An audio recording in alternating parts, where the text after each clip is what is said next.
mɔgɔ minnu don sa n bɛna dalu mun di i ma o ye Algérie jabarani so ale yɛrɛ bɛ ka kumakan min bɔ Mali kan bi a dalu bɔ a bɛ ka kumakan min bɔ a y'o mɛn i b'a analyser politique mɔgɔw bɛ kumakan min na Algérie jabarani so bɛ k'o kumakan de bɔ an ka taa kalata la transition wolola nin de la ni gɛlɛya de bɛ yen kuranko de bɛ yen jiko de bɛ yen est-ce que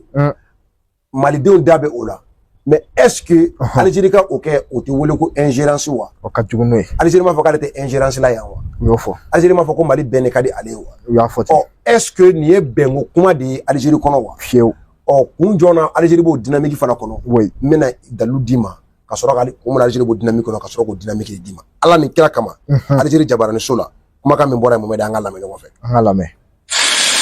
On reviendra vers ce sujet peut-être un peu plus tard dans notre journal. On va parler du chef de la transition Mali, en manque de légitimité et prêt à tous les dépassements pour se maintenir au pouvoir, qu'il a eu. Ko Mali transition ɲɛmɔgɔ ko mɔgɔ si t'a kɔ bilen Mali kɔnɔ yan ko nka a bɛ fɛ k'i to fanga la diyagoya hali France 24 ma ni ɲɔgɔn fɔ fɔlɔ ni Algérie jabarani so de Algérie den ni Algérie jabarani so de ka ja ye o de bɛ ka nin fɔ ko kunnafoni so i b'u ka ŋaniya dɔw de la ko terroriste dɛmɛbaga don u t'a simi fɛ mun na non n'an y'an tɛgɛ bɔ Assimi bolo an tora la o tora la dɛ u t'a simi fɛ kun min na Mali ko kun don parce que Assimi bɛ ka Mali kɛ cogo min n'o ye Mali k'a ta a yɛrɛ sɔrɔ Mali k'a ta sɔrɔ dɛ souveraineté a nɛmu Mali ka ba kana sa dɛ Algérie bɛ fɛ Mali ka ba de ka sa donc mɔgɔ min bɛ ka Mali ka ba lakana Algérie bɛ fɛ k'a ka ba juru tigɛ ka bɔ o bolo mais n bɛna nin ye Ala kama Algérie jabarani so ka kuma tɔ lamɛn wana d'ailleurs et répond et fait le jeu du Marzen. Goïta pousse le pays vers un avenir incertain et risque de déstabiliser tout le voisinage. Yamina Saïch. Ko Assimi o taga sira min kɔnɔ k'a bɛ ka Mali bila gɛlɛya kɔnɔ wa ko Mali bɛ sɔn ka a dafe dugu bɛɛ yɛrɛ ko k'o déstabiliser parce que tɛ Mali kɔnɔ o ye reportage min kɛ Amina Zahir ale de ye reportage in kɛ Algérie de la an ka a ka reportage lamɛn u bɛ Mali politique mɔgɔ dɔ la kuma d'accord an ka lamɛn. Au Mali, la transition s'est transformée en confiscation du pouvoir. Ce qui devait être une étape vers le retour à l'ordre constitutionnel est devenu une installation durable d'une junte militaire qui ne cache plus ses intentions. Les espoirs d'un nouveau départ ont laissé place à une profonde désillusion. Sur le terrain, le constat est alarmant.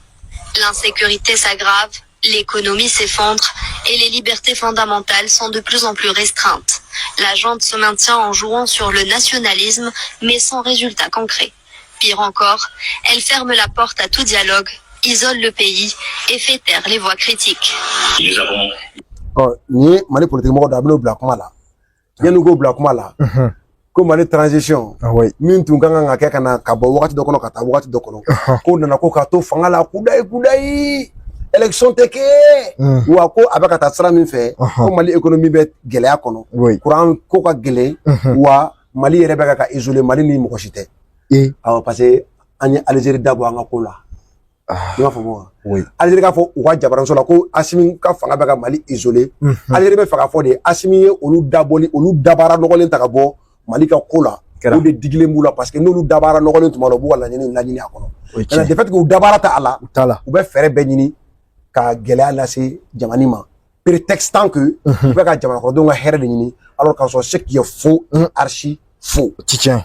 donc ko mɔgɔ minnu bɛ a fɔ ko fanga man ɲi ko kuma ka gɛlɛn dɛ awɔ k'i tɛ se k'o fɔ dɛ k'i bɛ taa kaso la dɛ u ye politique mɔgɔ dɔw wele ko ka kuma o politique mɔgɔ ka kuma lamɛn. Y compris dans la société civile, beaucoup se retrouvent aujourd'hui en prison où les droits sont complètement bafouillés. La presse est caporalisée, la justice est caporalisée et les acteurs politiques n'ont pas le droit de s'exprimer. Donc, aucune voix dissonante ne peut sortir et dire ce qu'elle pense pour la reconstruction de notre pays. Nous sommes dans une vraie dictature avec des assassinats. Dans ce contexte, le chaos est devenu un véritable outil pour se maintenir au pouvoir. Tant que les militaires refusent de revenir à la légalité, le Mali restera enfermé dans une impasse politique, sécuritaire et sociale, sans aucune issue possible. Yamina Sanji, allez des reportages nickel. ko Mali bannen do dialogue ma mais ndaka dialogue kɛ ni jɔn ye a ko f'an ye i ma Mali politique mɔgɔ mankan mɛn ko dialogue ko dialogue ka kɛ ni jɔn ye terroriste Algérie jabara fana ko k'an bannen do dialogue ma an ni jɔn ka dialogue anw banna ni jɔn ka dialogue parce que ale de bɛ terroriste kɔfɛ Algabas Intalaw an n'u ka sigi ka kuma tɛrɛmɛli ka kɛ u ka nafa ye min ye u k'o ta parce que olu ka nafa i b'a kalama ko Algabas Intala a ye supermarché min labɛn Kidali i b'a kalama supermarché sugu belebeleba a y'a kɛ wa projet de b'a bolo so jɔli kun daminɛna Asimi nanen n'o bɛɛ bila ji la so jɔli daminɛna fo ka a jɔ ka se sénage dɔw ma supermarché belebeleba i bɛ mun ye tubabu la i bɛ fɛn bɛɛ sɔrɔ a kɔnɔ oui awɔ a n'o labɛnw bɛɛ sabati Mohamed oui dalu bɛ ka tɛmɛ nin kan kumakan min filɛ nin ye Algérie téléso la ka kuma di Mali politique mɔgɔw ma Mali politique mɔgɔw ka kan ka kumakan min fɔ Mali politique mɔgɔ minnu dɔw ye Mali faso ci ka faso wari suɲɛ n'u dɔw kɛlen don ka Mali kɔnɔna janfa ka Mali kɔnɔna haramu ka boli kiiri ɲɛ ka taa jamana wɛrɛ kɔfɛ kumakan min bɛ olu da kɔnɔ Algérie jabarani so de bɛ ka o fɔ Mali ma a ka jabarani so chaîne nationale chaîne privée tɛ dɛ chaîne nationale fasoden jugu dɔw sababu donc tu comprends ici aisément que l'Algérie est des mèches avec certains hommes politiques maliens pour déstabiliser le Mali, prétextant que les Assimi Goïta font tout pour se maintenir au pouvoir, alors que c'est faux. Les Assimi Goïta sont des obstacles au projet maléfique d'Algérie, au projet de déstabilisation dans la mer algérienne, au compte du Sahel, si je peux me permettre. Même pas seulement pour le Mali, mais le Sahel même. Donc, Algérie veut coûte que coûte qu'on neutralise les obstacles en manipulant l'opinion. Beau jeu de kono. A kana fɔ olu bɛ malidenw ka hɛrɛ dɔ ɲinini na ni politique mɔgɔ dɔw de tɛgɛ bɛ ɲɔgɔn bolo. Siga t'o la. Ni mun y'a dalu ɲini i fɛ a fɔ ni reportage nin tigɛ ka bɔ émission kɔnɔ i ka nin reportage in di u ma ko bɛ dalu jumɛn fɛ ka tɛmɛ nin kan. N'a fɔra état aw da bɛ ɲɔgɔn ka ko la ka se degré ma o bɛ yen Algérie filɛ ka min kɛ nin ye a ka téléso sanfɛ ni jamana dɔ labɛnna i dafirili kama o jamana de bɛ nin bɔ a ka téléso la i n'a fɔ Rwanda tun bɛ min bɔ a ka téléso la k'o kama kosɛbɛ i n'a fɔ Faransi bɛ to ka min bɔ a ka téléso la farafinna duguw cɛcili kama o bɛ ten i n'a fɔ Occidentaux bɛ min bɔ u ka télé la Poutine cɛcili kama i n'a fɔ Poutine ka téléso bɛ min labɔ Occidentaux dɔw cɛcili kama ale don ni jamana sera nin ma a bɛ nin bɔ ɲɔgɔn e dilan ka ni ɲɔgɔnna reportage ye Mali ORTM 1 ani Mali ORTM 2 dafɛ dugu dɔ la ko a jamana bɛ ba y'a kɔnɔ k'a ɲɛmɔgɔw bɛ tan cogoya la ɲɛmɔgɔw bɛ nin ko sugu kɔnɔ a ɲɛmɔgɔ e dilan ka Mali o la parce que Mali ma jɔ a dafɛ dugu dɔ cɛcili de kan ni Mali jɔr'o kan don o don i bɛ Mali fana ka jabaranin so ye nin na o système de don e bɛ taa nin France 24 ni ɲɔgɔnna la e tɛ RFI ni ɲɔgɔnna la kosɛbɛ e tɛ tubabu ka téléso ye ka ɲɔgɔnna kɛ Irisi la e tɛ Irisi ka téléso ye ka ɲɔgɔnna kɛ Occidentaux la ni ɲɔgɔnna ni aw jɔra ɲɔgɔn cɛcili kama a bɛ nin de kɛ donc Algérie ka pion minnu bɛ yen u bɛ k'o pion de pousser o de ye an ka homme politique dɔw ye donc Algérie bɛ ka kɛ kun mun na Algérie t'a si min fɛ kun fila Algérie kun ye projet labɛn projet kun ye ɲɛ bɛɛ sɔrɔ Algérie bolo kama accord d'Alger a ko fo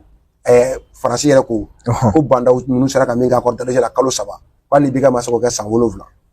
bon Assimi bɔra dɔrɔn ka bandaw lajɔ ka Kidali minɛ Algérie ka bandaw fɔlɔ wulila k'an bɛ ka mugu ci an ye civiliw faga Algérie ma taa n'o kuma bɛɛ fɔ Nations Unies na Mali accord d'Alger bila jinɔgɔ la Algérie ma bunni bɛɛ k'o la parce que accord d'Alger de tun ye garantie Algérie bolo k'ale ka wulu jugu olu bɛ sigiyɔrɔ ɲuman sɔrɔ alors olu bɛ marché bénéficier pétrole ani gazi o tɛ kɛ ni lakalakatɔ sigilen don Algérie ka sira bɛ Mali la ko Mali ye fantandugu ye ta Algérie ɲɛmɔgɔw bɛ min fɔ hɛrɛ bɛ Mali dugu jukɔrɔ ko la komi e tɛ da dɔn e dafa nɛn i tɛ diɲɛ kalama nanuma hakilintan e yɛrɛ bɛ ka tugu diɲɛ jamana wɛrɛ kɔ i faso cili la e mɔgɔ min bɛ la e ka taa ni o ye an t'an da don e da la ne tilala merci beaucoup Sam Samabali ne hakili la ne ni jama fanba an y'a hakilinata tɔmɔ ni babu ninnu na n'o ka sɔrɔ folikan laban b'i bolo ani kuma kuncɛ kumaw an ka bi ta kuncɛ n'o ye ka bɔ kuma la ni min ye i bɛ kɛnɛya nɔfɛ Tezara i bɛ farifoni nɔfɛ Tezara. I bɛ galabu kɛnɛ nɔfɛ Tezara. Tezara. N'i ma Tezara sɔrɔ a dɔgɔnin bɛ fa kelen ba kelen sin bila sin ta TNS. Galabu kɛnɛ y'a farifoni wagati bɛɛ kuma bɛɛ yɔrɔ bɛɛ. Zara n'i m'o sɔrɔ sugu kɔnɔ TNS a dɔgɔkɛ don sin bila sin ta fa kelen ba kelen. Merci beaucoup Samabali.